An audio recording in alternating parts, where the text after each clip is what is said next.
7 класстын окуучусу Алтынай Бейшекова Нарын районунун Жамбулак айылындагы Абылкасым Жутакеев атындагы орто мектебинен Нарын шаарына китеп күнүнө арналган иш-чарага келген.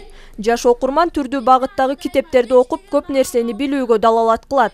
Айтымында китеп окуу ой жүгүртүүнү жакшыртуу менен так жана туура сүйлөөгө өбөлгө болчу башкы жол. Бүгүн мен жакшы окуучунун китебинин ролун аткардым. Мен бул ролум менен башкаларга китепти мендей болуп колдонуп, таза тыкан, алган күнү эле сырттап, барактарын бүктөбөй, кадырлап кармап, анын алдында окурда да колун самындап жууп, дагы окууга шыктандыруусун каалайм.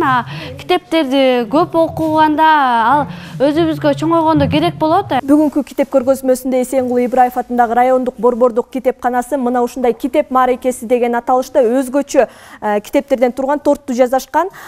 Бул китептердин өзгөчөлүгү эң улуусуна 70 жыл толсо, ал эми эң кичинекейине 5 жыл толгон.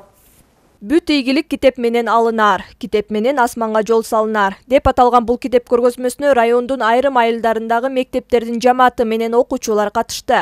Анда түрдүү китептердин көргөзмөсү өткөрүлүп, муну менен бирге буга чейин китепти окууга үндөө боюнча жарыяланган видеороликтер сынагы жыйынтыкталды. Ага жалпысынан окуучулар тарабынан 28 ролик көрсөтүлүп, арасынан 6 видео материал мыкты деп тандалып, жеңүүчүлөр кызыктыруучу китептер менен сыйланышты. Ошо биздин окуучуларыбыз кыргыз чыгармаларынан окуп, ошо билим берүү, окуу, китеп окууга үндөө болгон чыгармалардан өздөрү ошо видео слайдтарды даярдап, YouTube каналына жайгаштырыш керек эле. YouTube каналына жайгаштыруу биздин негизги максатыбыз бул окуучулардагы баякы азыркы замандын талабына ылайык санариптештирүү, интернетти билүү, баякы сотканы колдонуп жатканда дагы ошо YouTubeга маалыматтарды жайгаштырууну баякы билсин деген максатта жарыяланган. Китеп күнүнө арналган иш-чаранын башкы максаты мектеп окуучуларын деги эле жалпы коомчулукту китеп окууга үндөө болуп саналат. Мындан улам бул боюнча район аймагындагы бардык мектептерде көп китеп окуган окуучулар боюнча кароо сынактар байма-бай өткөрүлүп келет. Барып иш кылабы ал адам? Айпер Акылбекова, Адилет Алмазбеков, Өлкө Деми, Нарын шаары.